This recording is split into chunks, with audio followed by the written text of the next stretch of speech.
I am extremely happy to have Jimmy Toner coming to join us, and I'm sure many of you are familiar with Jimmy Toner, the man who has taken 2 incredibly tough beats in big races the last few weeks.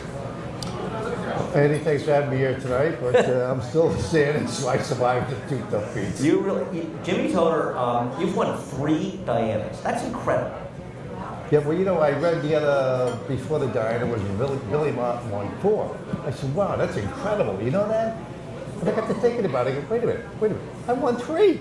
so You won 3 from, yes. I think, the late 90s. In a span of almost 20 years, you yes. won 3, like 96 through 12 or something. Yes, well, I spaced them out. Every 10 years, I like to win one, but I can. It's nice to have something to know you have to look forward to. And Yes. Recepta, of course, Jimmy trains Recepta, who lost by a nose in a 4-horse field. That was a very exciting race. It was very exciting, yes, except if you want to Except the short loss. end of it. Right. Yes, it was very not discouraging, disappointing, but not discouraging.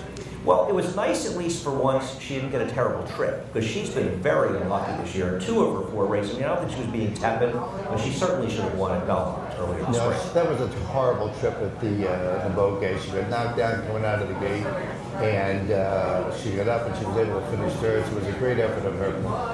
She's been good, and it's funny, the other horse we were talking about besides Recepta, and are you thinking of running Recepta back to the Boston Spa, or are these names being thrown around? Yeah, I noticed I see It's a scary with Karen's horse, with Karen's horse, Lady Eli, this, that, and that one, and so we'll think about it. She belongs, Recepta. We'll see. Yeah, she belongs. Mile 16 might be better than mile 8. I'm working for the racing office I know, here. I can see that. Time in Motion, your 3-year-old filly, who you're planning on running in the Lake Placid. Yes. She lost a tough photo to Catch a Glimpse, who's undefeated and she lost that race in the Belmont Oaks. I thought she ran extremely well. I thought Johnny gave her a great ride, just a little unlucky. Well, I think, first of all, getting credit to the winner. She has won 7 in a row. She's a champion. She's a good horse. But I think the funny thing is I think everybody underestimated her. Nobody expected her to go that far, and I think everybody was looking behind him, and nobody was looking in front. And she cut the corner and opened up 3, and next thing I knew was like, oh my, we're in trouble. So, but she ran great. I think that's a terrific point. I mean, I know I underestimated Catch a Glimpse. Yeah, I don't think I thought she was as good as she was, and I didn't think she'd get a 1.25 miles. She might have run the best race she's ever run. Absolutely. But are you looking forward to her chance at it, 1.8 miles in the Lake Placid? We'll give it another shot. Why not? I remember Time in Motion's debut was late in the meet here in Saratoga, and she finished 4th. And I happened to run into you. I was watching the race in the infield, and I ran into you just as I got back to the track from the infield, and you were livid. You said to me, "You have to watch my horse. She should have won," and you were right. Yes, it was a tough trip that day. She had another tough trip. You ran her back in a stake in her next start. Is that true in the Miss Griot? Yeah, the thing about that was, I would talk to John Phillips after the race, and he said, I said, the filly should have won. He said, well, what was the plan if you would have won? I said, I would be running in the Miss Griot and then going to the Breeders' Cup. He said, well, she ran a winning race. But you know what? Just go through with it. Just do it. So I ran her back to the Miss Griot. And if she had been a little luckier, she would have won the Miss Griot. I think so too, yeah. She actually ran well in the Breeders' Cup. Well, she had... 5th? She was 5th, could be the length and a half, but I miscalculated in the fact that I thought that running in the Miss Grillo and getting points from running in a graded stake would help me, but it didn't. I should have just broke my maiden. And because there were horses in there that broke their maiden, were in a Breeders' Cup, and I was outside looking at it. Now, that's an interesting point. I know Price Perfection got an off the maiden win. Yeah. That's an interesting point, actually. So I won't make that mistake again. Because she was the 13, and she got post 12 when somebody scratched, or even maybe even farther out, actually. I drew in number 14. Yeah, that's not good. Now, you mentioned the Phillips. You've been training horses for them for how long? Over 20, 25 years, something like that. And their family, they were involved. They were Darby Dan before that. Or Yeah, Phillips is actually, John Galbraith's grandson. And he's carried on the tradition of the Darby Dan racing, Phillips racing, because it's, Darby Dan was the Galbraith, and he's had to carry it on to his own. We were talking about the generosity. I was talking to Frank. I mean, they're one of the last of the families of the big name families they're sort of left a connection to Darby. I think so. When you look at it, you got Farish and John and Claiborne and Phipps's, and that's it. It's really amazing how it's changed. Is there a reason that, you look back, Jason Blewett and I, when we work with, we're trying to figure out, and we did remember one really good colt you've had lately, but you've pretty much I had a colt when? Flying Chevron. Flying Shepherd? Lately. It was 20 years ago. 20 years ago seems like yesterday to us, doesn't it? Okay. Is that how long ago it was? Right, yes. I don't know. It's, maybe it was. I think I bet him the Cigar Mile. he did win the cigar. Well, it was the Naira Mile. It was Naira Mile, right? Yes. That's how long ago it was, right? So Before it the cigar really mile. was over 20 years Right, ago. yeah. Why all Phillies? Well, that's what I've been given, like in the past 20 years or so. I haven't had clients to go out and buy any good Colts. I've been relying on basically the Phillipses to bring me these fillies, and they sell the Colts to keep the fillies. So that's where it's, we're been able to continue on with the process. Have they sold any Colts that went on and did really well? No. So that doesn't really. So they would have they done don't better do- for you, I'm sure. Yeah, everything is fine. Well, I mean, how big is your stable? I have maybe 12 or 13, something like that. So compared to a lot of the people that we talk to, you're doing pretty. I mean, you've got 2 Grade 1 horses in your barn, basically, with a dozen horses. Yes. It's pretty remarkable. Yes, it is. Why aren't more people giving you horses? I don't know. I don't understand. Come on, there's some people. We've got Kieran and Christoph here hogging all the Christoph horses. is there. He's over I there. mean, He's there. seriously, they should be giving you some more. Or are you winning with like? Well, they don't turn them loose, these guys. Once they get them, they don't I've turn heard them that. loose. I've Yes. heard that they're like that. Well, Right. we'll see what we can do about that. I want to talk about. So I'll tell you a story. Memories of Silver.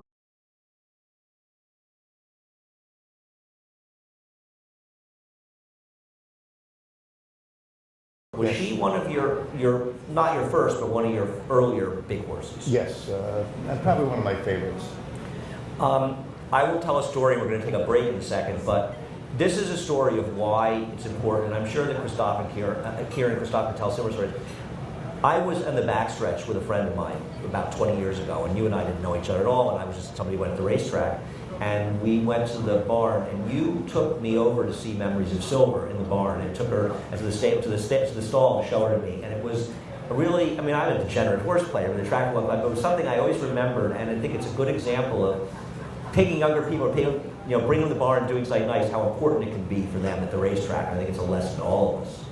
Well, I try to accommodate everybody, even if it's you know what I mean? So, You didn't know that. yeah, I what didn't was know gonna that turn at the into. time. Right, you thought it might be nice. I think we're there, and you know what? I think it's part of the, as Karen was saying earlier, the industry, the horses, and this.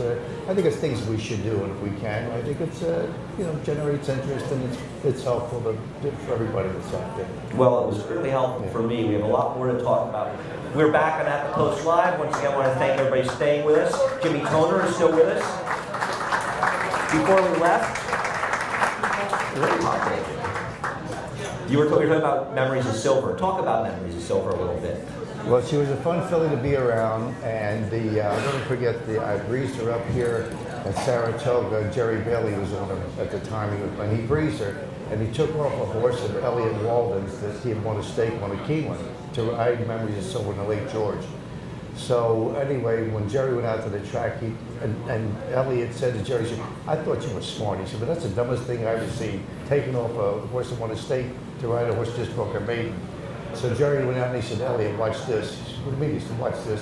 Well, anyway, she worked 5/8 of a mile in 57 and 2. And then when he pulled up, the assistant was there with the pony, and he goes, "Boy, I bet you Jimmy's going to be ticked." So when I come back, I said, "What are you nuts? What are you doing? You wouldn't think I could do this?" I said, "The race is in 3 days from now." He said, "Don't worry about it, Jimmy. Just run it." And I did, and she won. So Was that the one he came with the rail on? that's the one she split the horses on. That- That's incredible. I've never seen anything like my wife. She could do anything. She was incredible. And she's also been a terrific broodmare. I mean, Yes, what horses yes. has she had? Well, she's had several. And I had a colt finally, War Trace, that I did win a stake with him, and they sold him. But she was also the dam of Winter Memories. Yeah, Winter Memories was really I a love Winter favorite. Memories, yes. She was a fan favorite. She was an incredibly exciting horse to watch race. Yes, she was, yeah. I'm sorry to see her go, that's for sure. Yeah, she never ran again after she won the Diana. She won a Diana here. Yes, she did, yeah. She was a thrilling racehorse because of her running style. Her running style, but also the gray, and they called it a gray streak, and she had quite a following. She was amazing. One of the horses I remember, you won the QE2 at Keeneland Yes. with a horse named Tribulation. Yes. It might have been, was it the first running or one of the first runnings? Well, maybe, no, I think it had to be the second or third because Darby Dan had won the Queen Elizabeth with plenty of grace. And John Beach was training her, right? Exactly, John Beach trained that. So I might have been the second or third running of the Queen too. And as I recall, it was run in a driving snowstorm. Yes. And I have the picture of her winning, and there was snow on the inside hedges. And it was really snowing, Oh, not it like... was really snowy. No, the track was so bad, I thought they were going to cancel the racing, but they did run on the grass, and she won it there with John Luke Swimming on it that day. For some reason, I think we were racing at Aqueduct, because I have a memory of watching that race at Yes. Aqueduct. I think so. And it's funny because we were racing at Aqueduct, obviously, in April, and they were still running at Keeneland. And I was walking towards the studio, and I had bet a horse of Jimmy's first time on the turf with some nice pedigree, Manitoulin. Yes. And I'm walking towards the studio, and I hear this familiar voice say, "Hey, Andy." And I look over, and you're sitting there, and it's one of these sort of weird moments when I'm betting on a horse trained by Jimmy that's running at Keeneland, and I'm kind of expecting you're in Kentucky, and there you were at Aqueduct watching the race. It took me a second to figure it all out. You finished second that day. Yeah, Yes, he did. the horse who won the Queen's Plate won the race. Yes, Yeah, absolutely. Yeah. So wired the field. Actually, Manitoulin ran better. Right. He broke his maiden at Belmont. He's run back, I think, once since then. I think he finished second. Is that right? Yes, correct. The horse ran very well. He ran a good second. So that's a colt to have. Yes, it is. Yeah, it's absolutely, and incidentally, it's a Derby Dan horse. There you go. The first Derby Dan horse in about 20 years. Is that right? Yes, correct. Oh, he's running in the silks. He's running in the Derby Dan Silks. How did that come about? Well, John Phillips tried to get, the Derby Dan Silks back to racing, and the family issues and different things, and then Derby Dan went out of business as far as racing is concerned. So he tried to get some people together, tried to get their colors back, and he was able to coordinate all that. So it's worked out pretty good so That's far. pretty cool. Yeah. Yeah, they had so many great horses back in the day. Wonder Again won the first Breeders' Cup Filly Mare Turf. That's pretty cool. Not Wonder Again. No. Soaring Softly. Yes, correct. Yes. And actually, Manitoulin is out of Soaring Softly. Well, she's had some other runners, hasn't Yeah, she? I had Much Rejoicing out of her, and she had a few other ones. So, but she's pretty good.